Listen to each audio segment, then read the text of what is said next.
and welcome to the How Not to Screw Up Your Kids podcast, the bucket emptying episodes.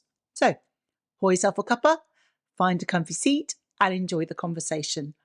I'm your host, Dr. Mary Han, psychologist and parenting expert. And in this episode, we're going to be talking about how do we as parents regulate our own emotions? Now, as you know, if you are a follower of my podcast, regularly listening in, you'll know that I've covered some really big bumper episodes recently around how do we help our children manage their big emotions.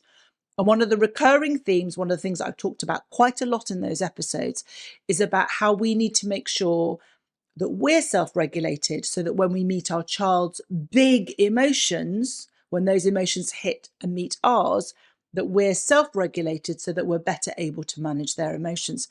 And so that raises a big, really genuine big bucket emptying episode question of how do we actually regulate our own emotions? And I think the first thing that we need to be aware of is that the way that we respond to emotions has become pretty habitual. So we really need to initially do a bit of a reflective piece on how do we typically as adults and as parents manage our emotions? Do we typically fly off the handle? Would we describe ourselves as short-fused? Do we tend to actually withdraw? Whatever it is that we tend to do with our own emotions is likely to be a reflection of the way that we were parented and what we then did in terms of managing our own emotions when we were younger. But it doesn't mean that we can't unlearn those patterns. So the first bit really is a reflective piece of typically, how do I respond with my emotions? So that's one bit that we need to do, because unless we're really truthful and honest with ourselves, we can't seek to be in that super self-regulated place for our children most of the time. This is not about being perfect. Perfect parenting doesn't exist, remember, but it's about how can I show up as regulated as I can most of the time. So we have to start with that whole knowledge is power. How do we generally manage and meet our emotions just generally? That's the first piece. And armed with that, we can then do a further reflective piece, which is how do my emotions typically show up with each of my children? I say this with love, but we are likely to respond differently with different children. So, for example, it may well be with a child who you feel is quite similar to you, or you feel that you've got a bit of a handle on how you manage their big emotions. You feel like you've got the knack, you know what you're doing, and you find it quite relatively straightforward to be able to bring them down when their emotions have got really big. You may find that you generally approach that in a really self-regulated way most of the time. But you might find with another child, maybe you don't understand them in the same way. Maybe you've just not yet found that sweet spot, that relationship and the dynamic with that child tends to be unregulated. So their unregulated emotions are met by your unregulated emotions. So we're doing the big piece initially about being able to work out how do I typically respond to emotions? And that will be beyond your family. It will be with friends. It'll be in work scenarios and all sorts of situations with your partner and other things. The other one is much more specific to how do those tend to show up with your children, and do you have differences with different children? Because it is so important, we're empowering ourselves with our own knowledge. So this isn't a criticism exercise. This isn't a beat yourself up because you do really well with this child and you don't do really well here, or that you have a tendency to get really frustrated. It's simply just being able to understand, because what you can then do is you can focus your efforts. They can be much more targeted.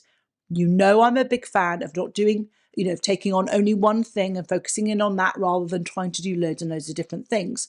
So if you're finding, having done that reflective piece, that actually typically you're quite fiery with emotions, you tend to respond really in a large scale way, and there is one particular child that happens with, then that becomes the place that you're going to do your work, because that's where you need to be focused in on. So that's kind of the first bit.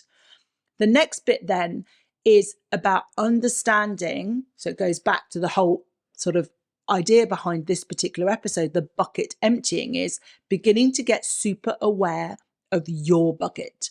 Because, and then this is really a crucial bit, you can see I'm fidgeting getting ready to talk about it, but it's a really important thing because we're much more likely to approach a fiery, big emotion situation with our children in the best way that we can when we have sort of done that. It's that whole, our oxygen mask, we've fitted our own life jacket. And that's where the bucket is so crucial and so important to understand. What are the things that typically fill your bucket around managing emotions for that child? So this isn't, I want you to look at it not in just the broad sense of filling your bucket generally with life.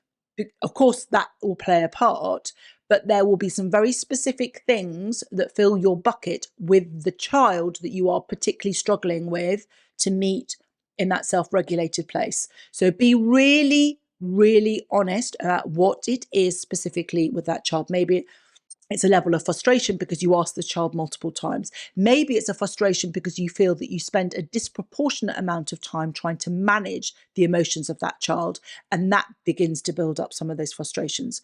But you need to kind of understand, because what happens is when a child experiences a big emotion, we need to know where are we in that bucket, because if we're quite high up with our bucket filling, that big emotion from that particular child literally serves as that final drop that makes everything spill over. What then happens is we meet their big emotion with our big emotion, which then obviously is not an ideal situation, but more importantly, it reinforces and self-fulfills this notion so that next time we have a scenario with that child, we tend to respond in that particular way again. So it's really understanding that bucket and then being able to work out, what do you need to do in order to ensure for most of the time that when your child has those big emotions, that your bucket has sufficient capacity left to manage their big emotions? And it may well be that you have one child who really struggles with their big emotions. That child is a child that you find that you don't often meet their unregulated self with a regulated version of you.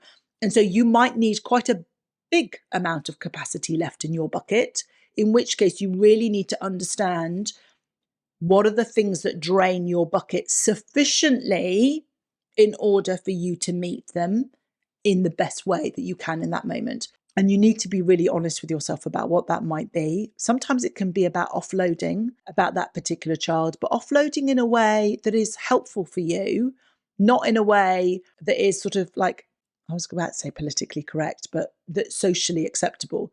So let me be super explicit. Maybe you have a child who, if you are being brutally honest, is so challenging that you actually don't enjoy parenting them. You find it really difficult. You can't see a connection with them. You find them frustrating and you often don't like them. You need to be able to have that kind of conversation with someone, not a sort of slightly socially correct kind of conversation where you're skirting around the issue, because that doesn't empty your bucket. You need to be able to say, Jack is I'm finding it really difficult to parent Jack at the moment. I really don't like him. I don't understand where these big emotions come from. I've tried everything. And to be honest with you, I think he's just being particularly problematic. I'm not even entirely convinced that he doesn't know how to manage them. It just feels like he's just doing it on purpose. Whatever it is, it doesn't have to be logical, but you do need to offload that. Holding on to that is just not helpful, because that will probably leave quite a chunk in your bucket all of the time, because it's unsaid, it's unmet. And you maybe feel guilty that you're an awful parent because you feel that way. So it's really being able to be supremely honest with yourself about the challenges that you face with a particular child that you might be struggling with. And what are the things you need to do to empty that bucket? And it may be that actually genuinely you're struggling to manage big emotions and be self-regulating yourself with all of your children and potentially even your partner. And the wider issue is actually to do with other things. Maybe you're working and doing a job that you're not finding particularly fulfilling. Maybe you need to have a difficult conversation with someone. Maybe you're actually not enjoying aspects of family life. We need to look broad, but our response to our children will come from what is going on in our own world. And if we ignore that We do so at our peril because we needed to make sure that we're in the right space, that we're able to emotionally regulate ourselves in order to meet our children. So it's really having those honest reflections and then acting from that. And remember, more than anything else, we're not looking for perfection. We're looking for us showing up in the best way we possibly can most of the time. So I'm hoping that that's really helpful, given that I've talked a lot about helping children manage their big emotions. So I hope that you find that really helpful. If you do, then as ever, I would be eternally grateful if you could follow, rate, and review this podcast so that others can find us and we can spread the love. So until next time.